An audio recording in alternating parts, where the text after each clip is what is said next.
So, first up, we're going to have 9/11 family member Manny Badillo. So please give him a round of applause.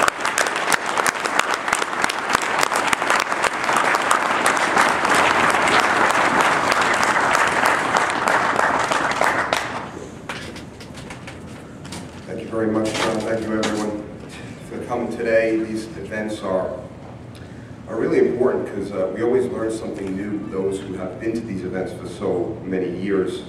And even, some of those events that, are maybe smaller, you always learn something new about the crime, about the unsolved crime, about the murder that took my uncle's life. I want to mention, John had said I first met him in November at Hartford when I sat with Bob McElveen and Donna Marshall Connor, two mentors of mine. Really, I met John in July 4th, 2007 in Philadelphia. There was an anti-war 9/11 Truth Conference, and on July 4th is at the Convention Center, I think it was Independence Hall. We did some street actions that day.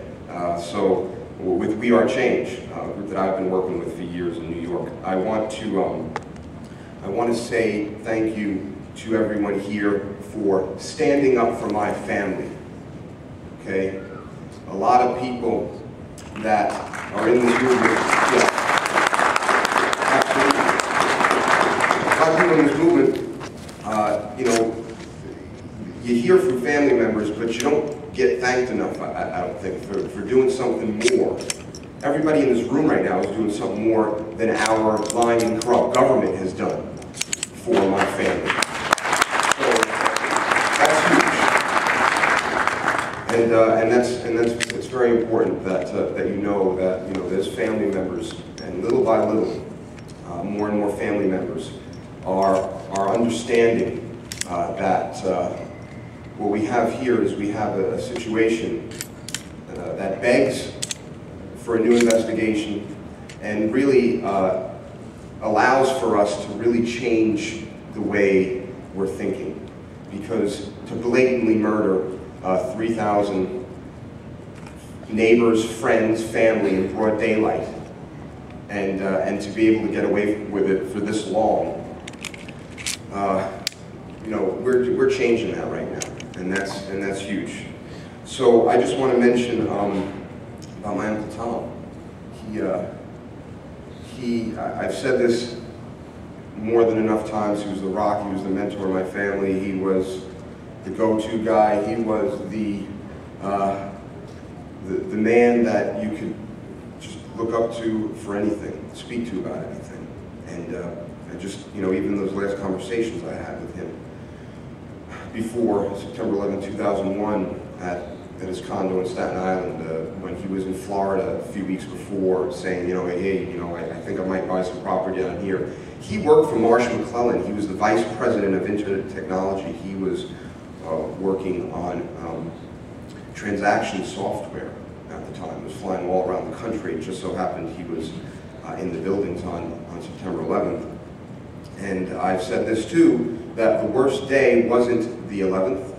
The worst days were the 12th and the 13th and the 14th, when the hope began to fade after searching throughout Manhattan, going to different hospitals, making phone calls, sending emails, looking on the internet at lists that some were bogus, some were real, and seeing names and not seeing names. And yeah, the worst days were the days after, when the hope began to fade, and my family was completely transformed because we lost that rock. And I say I lost 3 people on 9/11 because I soon lost my grandparents, the parents of my Uncle Tom, because once you lose your youngest son, you lose a bit of yourself. So I lost 3 family members because of 9/11, and I have to say, coming to these events, it helps with that, because I'm surrounded by people that are trying to help the family members and the first responders and the survivors with the truth. and the justice and the accountability we seek.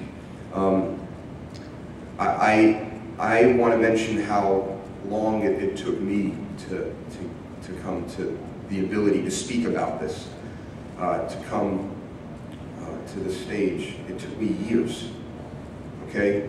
I was a staunch Republican. I was in the Air Force for 5 years. I was a journalist in the Air Force, okay? I believed absolutely everything the government said for years and years, okay?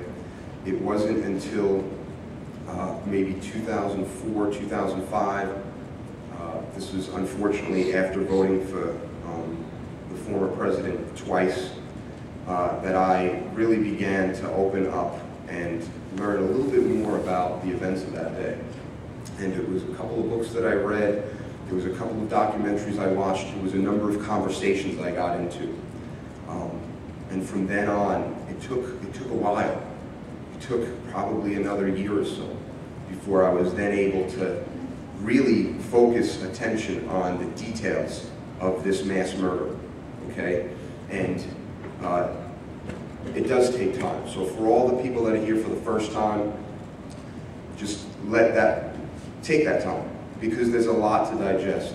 Because understanding this event, this false flag, this psychological operation that took place in this country 8 years ago, it takes time to really to get all those details in and to be able to then open up and understand that once we learn about the mechanisms and how the criminals in our government and foreign governments and private corporations managed to murder my uncle and 3,000 others, it gives us an opportunity to understand a lot of other ways in which we're not being told the truth about so many different issues in our lives. First Amendment I want to speak about, okay? Down at Ground Zero with We Are Change, handing out flyers on Saturdays, DVDs. We're doing the First Amendment right there. We're taking that action. As obligated citizens, we all need to do that. Peaceably assembling. Petitioning the government for redress of grievances, okay? Freedom of the press. We are the press. We act as the press, okay? We're using our skills, whatever skills we have, to further this cause along, to further the information along. It's vitally important that we, First Amendment is vitally important, and it's vitally important that we use the skills that we have, because there's not a lot of people like us in this world. There's not a lot of people like us in this country.